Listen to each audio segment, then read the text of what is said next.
Çok teşekkür ediyorum. Serkan Demirtaş, ben Hürriyet Daily News gazetesinden. Arkadaşımın sorusunu belki biraz daha güncel siyasete... Շատ շնորհակալ եմ։ Մեր գործընկերոջ հարցը մի փոքր ավելի մեր առօրյա քաղաքականությանը համապատասխանեցնելով ուզում եմ շարունակել։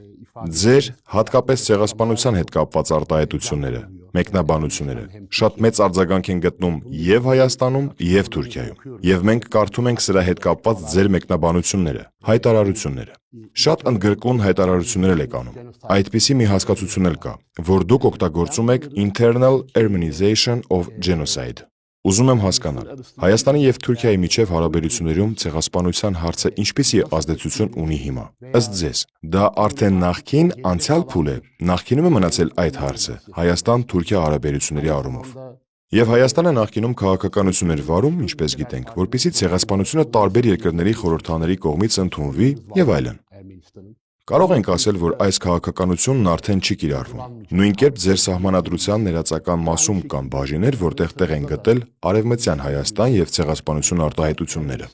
Եթե սահմանադրությունը փոխվի ձեր երկրում, դրանք տեղ չեն գտնելու նոր սահմանադրության մեջ։ Այս թեմաների շուրջ կուզեի ձեր տեսակետները լսել։ Bu konulardaki düşüncelerinizi almak isterim. Մեր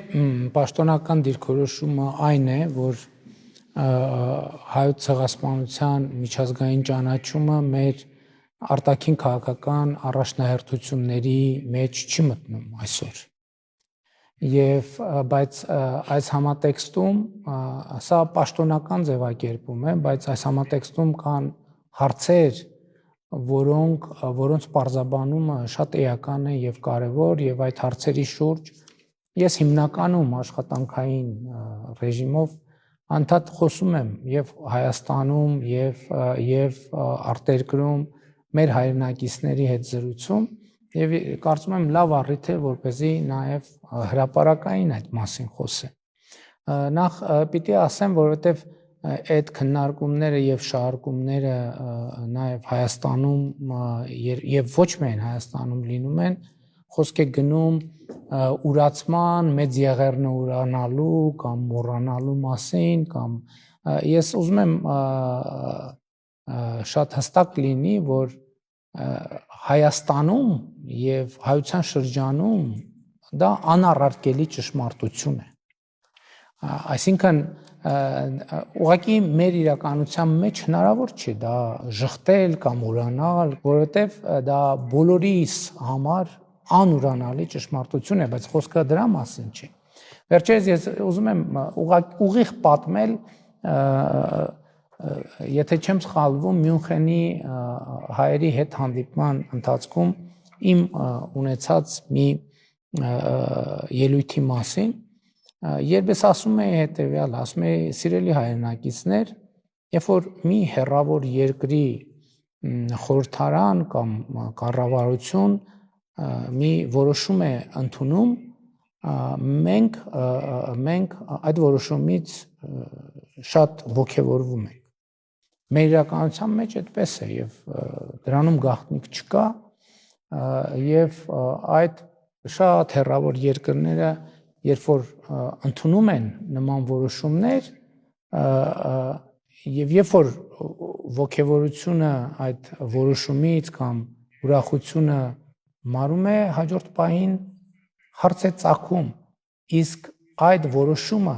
ինչ է մեզ տալիս մեր անմիջական միջավայրի հետ մեր հարաբերություններում։ Եվ երբ որ մենք անմիջական միջավայրում ունենում ենք լարումներ, այդ լարումները ինչքանով են նպաստում մեր երկրում, մեր տարածաշրջանում կայունությանը, խաղաղությանը եւ այլն եւ այսպես շարունակ։ Եվ նաեւ այստեղ է, որ հարցածագում, որտեղ եւ ինչպես մենք պետք է կենտրոնանանք Հայաստանի պետական շահերի սպասարկման վրա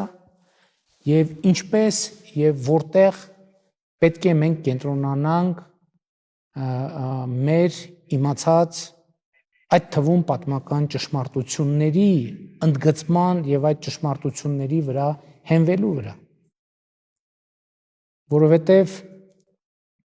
այն ժամանակաշրջանը, որտեղ այդ մեծ ողբերգությունը տեղի է ունեցել, եղել է մի ժամանակաշրջան, երբ չի եղել Հայաստանի Հանրապետություն։ Այսօր կա Հայաստանի Հանրապետություն, միջազգային ճանաչված պետություն։ Եվ միջազգայինորեն ճանաչված այդ պետությունը ունի հնարավորություն ապահովելու սեփական քաղաքացիների անվտանգությունը եւ անվտանգությունը, բայց դրա համար անհրաժեշտ են որոշակի պայմաններ եւ այս առումով Հայաստանը օրիգինալ երկիր չէ։ Եվ ես էլի մեր հայրենակիցների հետ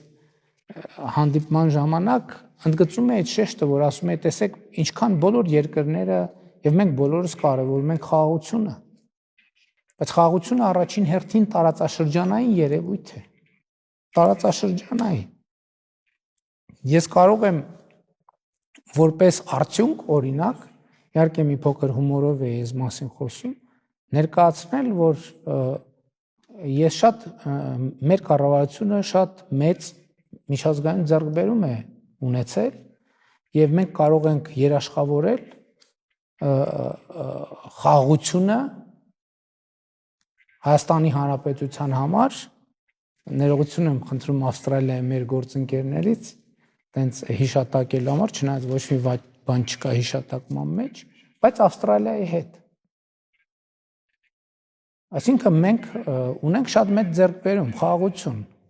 բայց Ավստրալիայի հետ, բայց Նոր Զելանդիայի հետ, բայց Բրազիլիայի հետ, որը իրոք ունենք ընդ որում, եւ ուրախ ենք, որ նորմալ հարաբերություններ ունենք։ Բայց խաղաղությունը եւ լավ հարաբերությունը մեզ առաջին հերթին պետք է մեր միջավայրի, մեր ամիջական հարևանների հետ հարաբերություններ։ Որովհետեւ խաղաղությունը այն խաղաղությունը, որը կոնկրետ արդյունք է բերում մեր երկրի անվտանգության եւ բարեկեցության համար, այստեղի խաղաղությունն է։ Իհարկե գլոբալ անվտանգությանը ես չեմ անդրադառնում, որովհետեւ պարզ է, որ մենք աշխարհը արդեն կես դարից ավելի միջուկային ճգնաժամի մտավախություններ ունի։ Ես այդ գլոբալ խնդիրները այս համատեքստում թողնում եմ մի կողմ, որը իհարկե նաև մեր օրակարգի մաս է, այնքանով, որքանով, որ մենք միջազգային հանրության մաս ենք։ Բայց խաղաղությունը մեզ անհրաժեշտ խաղաղություն այն է, որը հասանելի է մեզ, որը այստեղ է, հիմա է։ Եվ հետևաբար մենք պետք է մտածենք առաջին հերթին տարածաշրջանային խաղաղության մասին եւ դա է դասը իմ ընկալմամբ, որը մենք պետք է վերցնենք պատմությունից։ Եվ ես այս դահլիճում, այս սենյակում 2020 թվականին հարցազրույց եմ տվել տեղական հայաստանյան հեռուստաընկերություններից մեկին, որը հարց է տվել ինձ, իսկ արդյոք Թուրքիայի հետ հարաբերությունների եւ արդյոք կա տենց հնարավորություն, որ Թուրքիան սպառնալիք չլինի Հայաստանի անվտանգության համար։ Եվ իմ պատասխանը եղել է այն, որ այո, մենք պետք է այդ հարցը դնենք եւ այդ հարցին փորձենք պատասխանել, որովհետեւ ենթադրում եմ, որ Թուրքիան էլ նույն հարցը տալու է Հայաստանի վերաբերյալ։ Իմ գործունեության ընթացքում փորձում եմ այդ հարցին պատասխանել, նաեւ այն համատեքստում, որ հնչեց։ Եվ իհարկե այդ հայտարարությունները Հայաստանում միանշանակ չեն ընդունվում։ Իհարկե մի դրվագ, որ մեր Սահմանադրությունում Արևմտյան Հայաստան արտահայտություն չկա, Արևմտյան Հայաստան արտահայտություն կա այլ տեղերում, բայց Սահմանադրության մեջ չկա, բայց բոլորովին վերջերս ես ընդ որում նման խիստ քաղաքական անհրաժեշտություն շատերի կարծիքով չկար, ես բոլորին վերջերս մի եթերով հրապարակային հայտարարեցի, որ իմ ընկալմամբ Արևմտյան Հայաստանը Հայաստանի Հանրապետության Արմավիրի մարզն է եւ Արմավիրի մարզի եւ Շիրակի մարզի կոնկրետ բնակավայր է։ Եվ ինչու եմ ես այդ հայտարարությունը անում։ Ինչու շատ Հայաստանում այդ վերաբերյալ տարբեր վարկածներ կան, թե ես ինչու եմ այդ հայտարարությունը անում։ Ես որովհետև ես պրակտիկ խնդիր ունեմ որպես Հայաստանի Հանրապետության վարչապետ պատասխանելու այն հարցին, որի մասին քիչ առաջ հիշատակում էի։ Ես շատ ուղիղ եմ ասում մեր հանրությանը եւ հիմա գիտեք ինչ էլ արդեն մեր հանրությանը միջազգային հանրության այդ սահմանները ձեզ հայտնի պատճառներով ջնջվել են, որովհետեւ սոցիալական ցանցեր, ինտերնետ, բոլոր հայտարարությունները վարքյանների ընթացքում հայտնվում են, բոլոր հրապարակային հայտարարությունները վարքյանների ընթացքում հայտնվում են ամենուր, եւ դրա համար այդ սահմանն էլ արդեն ջնջվել մեր հանրության հետ ենք խոսում, թե միջազգային, թե տարածաշրջանային հանրության հետ ենք խոսում, բայց նաեւ մեր հանրությանը իմ հիմնական ուղերձը հետեւյալն է. Ես ասում եմ, որ մենք պետք է կարողանանք մեզ նայել նաև հասկանալ նաև ուրիշների ընկալումը մեր մասին։ Ինչ ուղերձ ենք մենք տալիս տարածաշրջանին եւ միջազգային հանրությանը։ Եթե մենք տարածաշրջանին եւ միջազգային հանրությանը տալիս ենք ուղերձ, որ սպասեք, մենք կհզորանանք եւ տեսեք թե ինչ տարածքային եւ այլ փոփոխություններ կբերենք տարածաշրջանին, բնականաբար բոլորը կամ առնվազն մի մասը մեզ կընկալեն որպես սպառնալիք։ Եվ եթե մենք լսենք նման հայտարարություններ մեր հարևաններից, մենք էլ դա կընկալենք որպես սպառնալիք, ինչը եւ եղել է։ Ինչը եւ եղել է։ Եկեք չթաքցնենք միջին վիճակագրական ընկալումը Հայաստանում, Հայաստանի Հանրապետությունում այն է,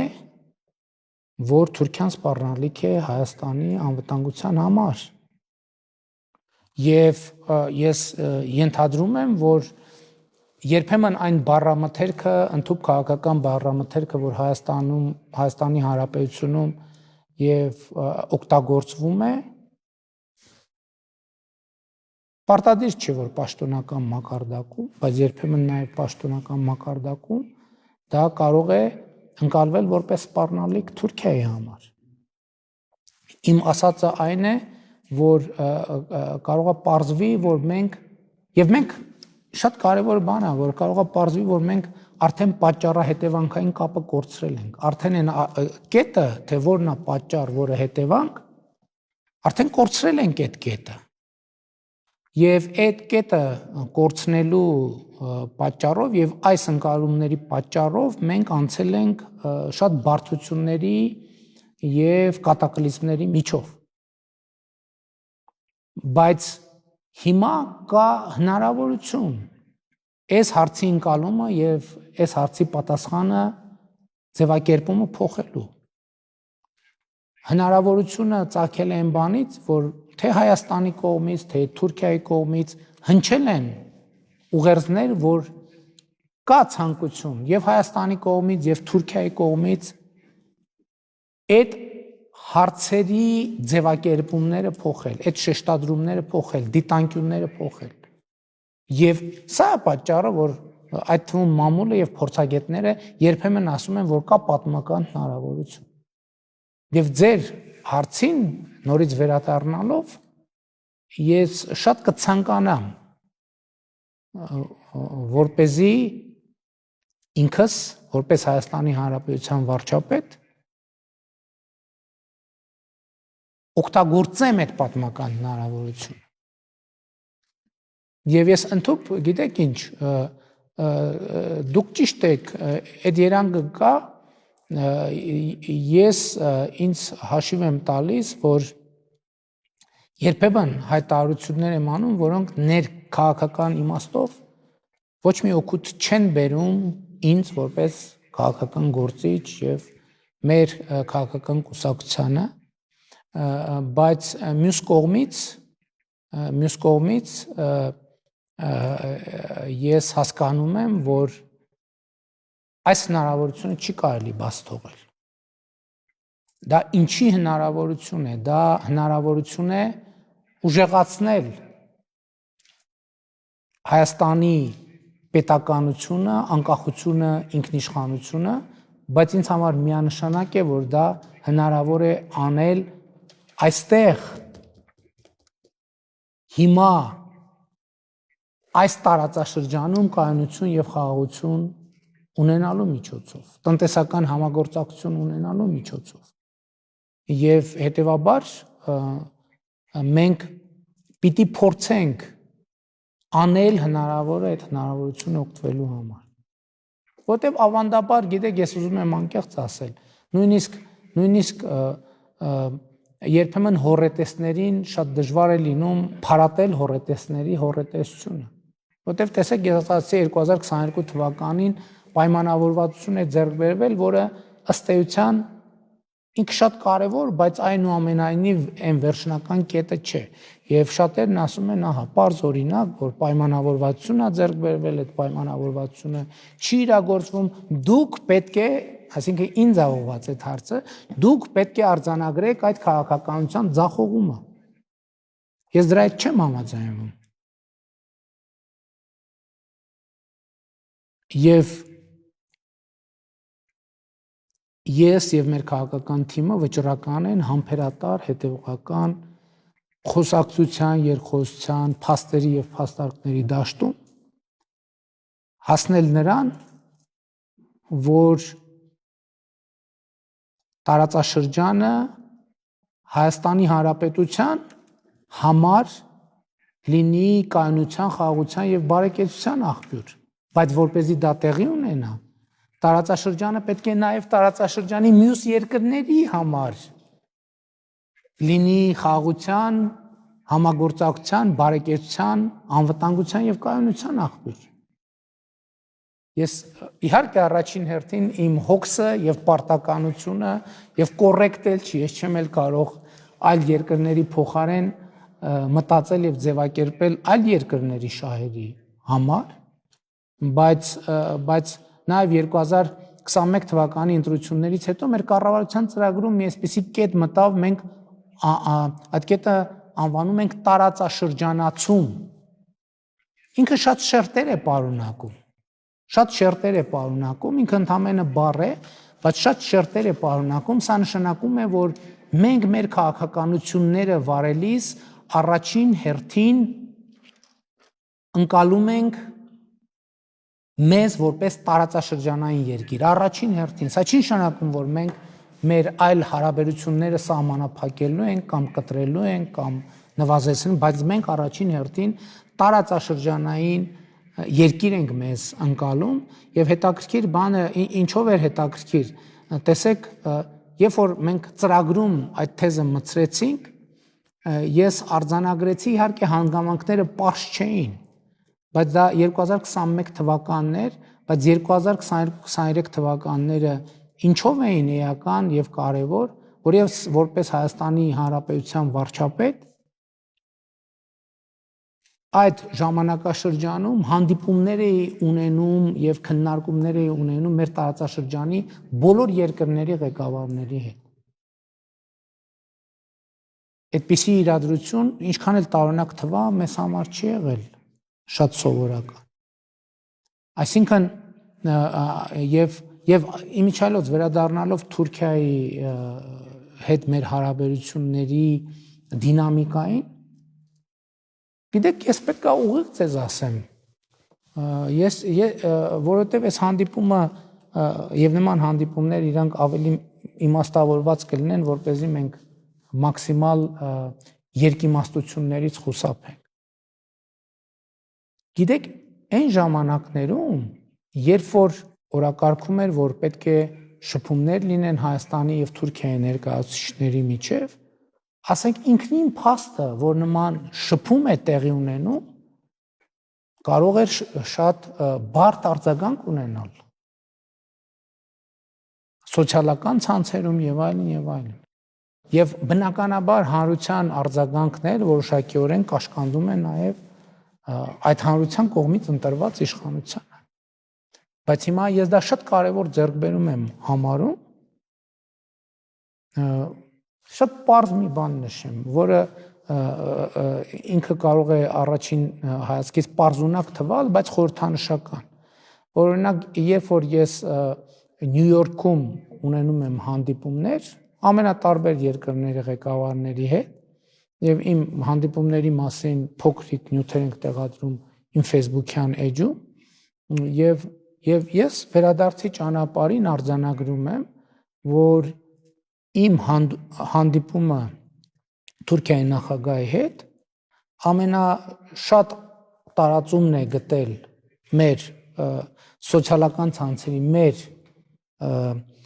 օգտատերերի շրջանում, ամենաշատ դիտումները, ամենաշատ հավանումները, եւ ես նայում եւ զարմանում եմ։ Ես զարմանում եմ։ Բայց հիմա կարող է թվալ լավ Facebook-ի լայքերն են քննարկում, բայց ելի եմ ասում, մենք պետք է դինամիկայի մեջ լինենք։ Օրինակ մեր առաջին հանդիպումը այդպեսին չէր, այլ ընդհակառակը։ Այլ ընդհակառակը հիմնականում նեգատիվ ֆոնով էր։ Նույնիսկ հանդիպման փաստը, թե ինչու պետք է Հայաստանի Հանրապետության վարչապետը նման հանդիպում ունենա եւ այլն։ Այսինքն նկատի ունեմ շատ բարդություններ արդեն իսկ հաղթահարված են, որը պրակտիկ առումով ինքը վիճակագրության մեջ չի արտահայտվում, առևտրաշրջանառության եւ այլն։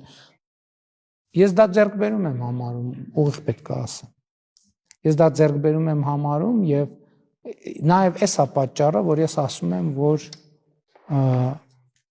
հոռետեսներին ասում եմ, վաղ է արձանագրել այս ուղղության եւ այս քաղաքականության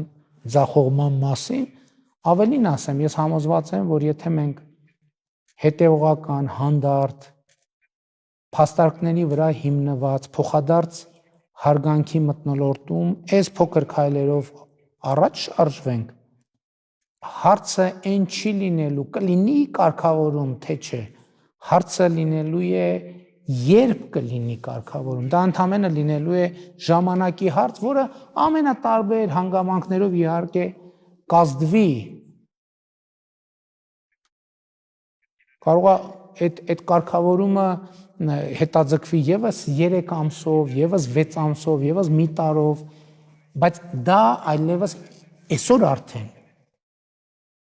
իմ ընկալումն այն է, որ դա ժամանակի հարց է, եւ մենք պետք է համբերատար այդ ժամանակի հետ քայլենք եւ առաջինը առաջնորդվենք չվնասելու տրամաբանությամբ։ Եթե մենք շատ կոնկրետ դիտավորյալ վնասներ չհասցնենք այս գործընթացին, փոխադարձաբար իմ կարծիքով Հայաստան-Թուրքիա հարաբերությունների կարգավորումը հիմա արդեն ժամանակի հարց է։